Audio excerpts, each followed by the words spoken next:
تو صحابہ کہنے لگے یا رسول اللہ وہ 99 کدھر ہے؟ نبی پاک نے فرمایا رب کریم نے سنبھالی ہوئی ہے، قیامت کے دن تمہیں عطا فرمائے گا۔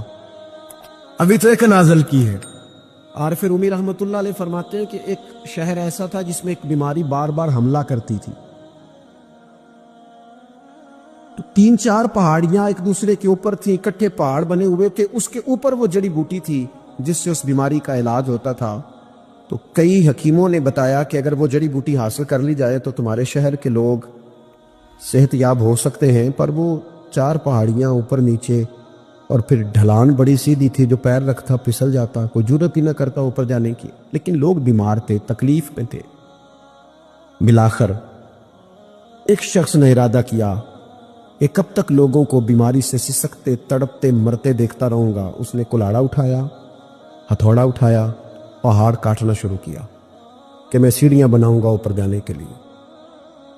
فرماتے ہیں کہ وہ پہاڑ کاٹ رہا تھا تو جو قریب آتے تھے نا، وہ اسے کہتے تھے پاگل ہو گیا تو اکیلا بندہ کیسے پہاڑ کاٹے گا، بیوقوف ہے، چھوڑ دے۔ اس نے کہا یار تم ساتھ نہیں چل سکتے تو حوصلہ شکنی تو نہ کرو، مجھے کچھ کرنے تو دو۔ سالوں لگ گئے، ایک پہاڑ کاٹ کے سیڑھیاں بنائی اس نے، ایک دوسرا پہاڑ شروع کیا، پھر سالوں لگ گئے اور 2 پہاڑ کاٹے تھے، بڑھاپا آ گیا، بیمار ہو گیا، موت کا وقت آ گیا۔ اب چونکہ سیڑھیاں بن گئی تھی تو 2 پہاڑ کٹ گئے تھے، وہاں تک لوگ آنے جانے لگے تھے۔ این اس وقت جب وہ دنیا سے جا رہا تھا، پھر بھی کچھ لوگ حوصلہ شکنی کر رہے تھے، اسے کہہ رہے تھے خدا کے بندے کیا نتیجہ نکلا۔ کچھ لوگوں کی ڈیوٹی ہوتی ہے اپوزیشن کا کردار ادا کرنا، اور ہر موقع پر حوصلہ شکنی کرتے۔ اب اس پر آخری وقت آ گیا ہے، باوجود اس کے کچھ لوگوں نے جا کے کہا کیا نتیجہ نکلا جی، تیرے اوپر موت کا وقت آ گیا ہے، تو اوپر تک تو جا نہیں سکا، فائدہ کیا ہوا؟ وہ کہنے لگا بیوقوفو تمہیں پتہ ہی نہیں میں کامیاب ہو کے جا رہا ہوں۔ انہوں نے کہا کس طرح؟ کہنے لگا میں نے آدھا سفر آسان کر دیا ہے، اب جو میرے بعد آئے گا نا اسے 0 سے نہیں شروع کرنا پڑے گا، میں نے آدھا سفر اس کے لیے آسان کر دیا۔ وہ تیسرے پہاڑ سے شروع کرے گا، 2 کاٹے گا تو جڑی بوٹی تک پہنچ جائے گا، لوگوں کو شفا ہونے لگے گی اللہ کے فضل سے۔ ہم پتہ کیا کرتے ہیں، بالخصوص میرے وطن کا رواج یہ ہے کہ لوگ آدھا سفر بھی آسان کرنے کو تیار نہیں، وہ کہتے ہیں نہیں سارا ہی فلانا کرے گا۔ جتنے انبیاء دنیا میں آئے نا میرے دوستوں، وہ سارے کامیاب گئے، لیکن کسی کے ساتھ 4 امتی، کسی کے ساتھ 10، کسی کے ساتھ 100، کسی کے ساتھ 200، لیکن نبی کامیاب گئے۔ کیوں؟ کہ اللہ تعالیٰ نے جو ان کے ذمہ ڈیوٹی لگائی تھی، وہ ڈیوٹی انہوں نے پوری ذمہ داری سے سر انجام دی۔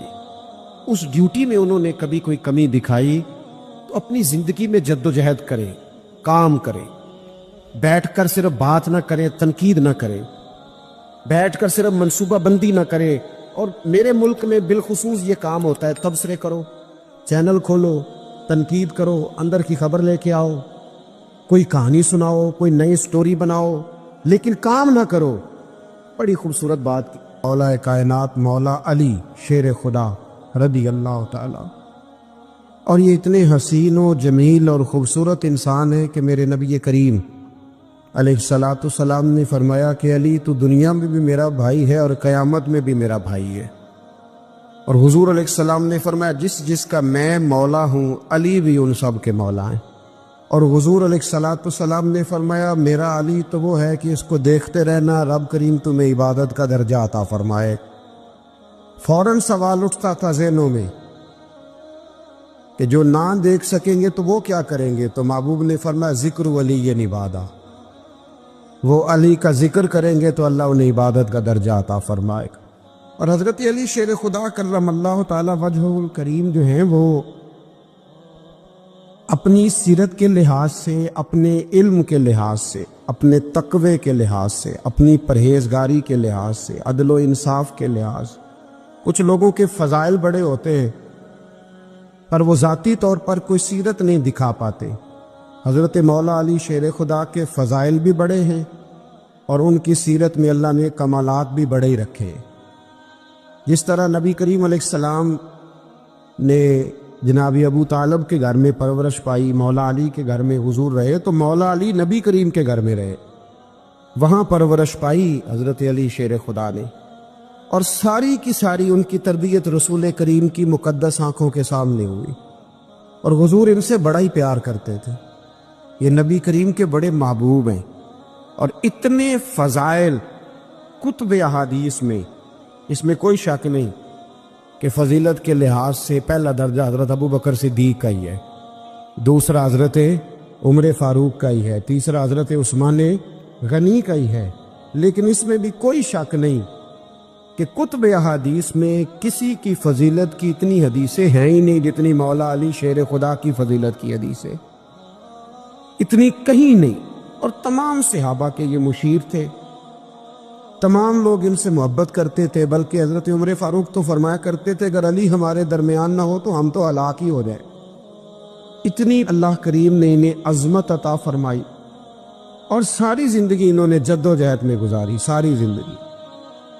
حضرت ابو بکر نے بھی خلافت کی، وہ بھی بڑی مشکل تھی، لیکن حالات سنبھل گئے۔ حضرت عمر نے بھی خلافت کی، حضرت عثمان غنی نے بھی کی، لیکن مولا علی شیر خدا کی جو خلافت تھی وہ بھی بڑی آزمائش والی۔ مسلمانوں کے اندرونی معاملات کو بھی دیکھنا، بیرونی محاذوں پہ بھی لڑنا، بڑی جد و جہد کی حضرت علی شیر خدا نے۔ ایک بات سب سے پہلے آج ہم نے یہ یاد رکھنی ہے کہ حضور نے فرمایا ہے کہ علی کی محبت ایمان ہے، اور علی کا بغض نفاق ہے۔ اب محبت ایمان ہے تو کیسے پتہ چلے گا ہمیں حضرت علی سے محبت ہے؟ کیسے پتہ چلے گا؟ محبت کا اظہار کریں گے تو پتہ چلے گا محبت ہے، ہمارا لب و لہجہ بتائے گا کہ ہمیں حضرت علی سے محبت ہے۔ ہم کبھی ان کے تذکرے پہ خوش ہوں گے تو پتہ چلے گا کہ ہمیں مولا علی سے محبت ہے۔ ہم کبھی ان کا ذکر کی محفل سے جائیں گے تو پتہ چلے گا ہمیں حضرت علی سے محبت ہے۔ کبھی ان کا کوئی قول، کبھی ان کا کوئی ارشاد، کبھی ان کی کوئی بات ہمارے سامنے آئے، پھر ہمیں پتہ چلے گا کہ ہمیں مولا علی شیر خدا سے محبت ہے۔ حضرت علی المرتضیٰ کی محبت ایمان ہے۔ اور پھر ویسے بھی حضرت علی اتنے دانا ہیں، حضور علیہ السلام نے فرمایا اگر میں علم کا شہر ہوں تو پھر علی دروازہ ہے۔ علی باب علم کے، شہر علم کے باب علی ہے۔ امام صفوری کہتے ہیں ایک دن نا حضرت جبریل امین انسانی شکل میں مولا علی کے سامنے آ کے کھڑے ہو گئے۔ کون؟ حضرت جبرائیل علیہ السلام۔ حضرت جبریل امین کھڑے ہوئے انسانی شکل میں، تو کہنے لگے علی یہ بتائیے کہ جبریل اس وقت کہاں ہے؟ انسانی شکل میں مولا علی سے پوچھتے۔ تو کچھ جو آج کل ہمارے شاگرد حضرات پڑھ جاتے ہیں نا تو وہ ذرا جلدی کرتے ہیں جواب دینے میں۔ بڑوں کو جب جواب بھی دینا بزرگوں کو تو جواب میں بھی آداب کا خیال ہونا چاہیے۔ اگر آپ کو سوال آتا بھی ہو تو پھر بھی اس میں آداب کا خیال آپ رکھیں گے۔ آپ فٹافٹ نہیں کہہ دیں گے کہ جناب یہ اس کا جواب ہے، یہ معنی ہے، فوراً نہیں آپ کہہ دیں گے، آپ اس میں بھی آداب کا خیال کریں گے۔ حضرت جبریل امین نے جب کہا نا کہ بتائیے جبریل کہاں ہے، تو حضرت علی فوراً بھی کہہ سکتے تھے آپ ہی تو ہے جبریل، یہ فٹافٹ کہہ سکتے تھے، اسی وقت ساری بات ختم ہو جاتی۔ لیکن بزرگوں سے بات کرنے کے کچھ آداب ہوتے، کچھ طور طریقے ہوتے جو اللہ ماشاءاللہ آج کل لوگوں میں نظر نہیں آتے۔ کچھ طور طریقے ہیں، کچھ سلیقے ہیں، کچھ جو ہے وہ اس کے خاص نقطہ نظر ہے، اس کو سمجھنا چاہیے۔ حضرت مولا علی شیر خدا رضی اللہ تعالیٰ عنہ سے جب پوچھا نا کہ جبریل امین کہاں ہے اس وقت، تو حضرت علی نے پہلے اوپر دیکھا، پھر نیچے دیکھا، پھر دائیں دیکھا، پھر بائیں دیکھا، پھر آگے دیکھا، پھر پیچھے دیکھا۔ جواب فٹافٹ تیار تھا کہ آپ ہی تو ہیں، لیکن ایسے جواب نہیں دیا۔ فرمانے لگے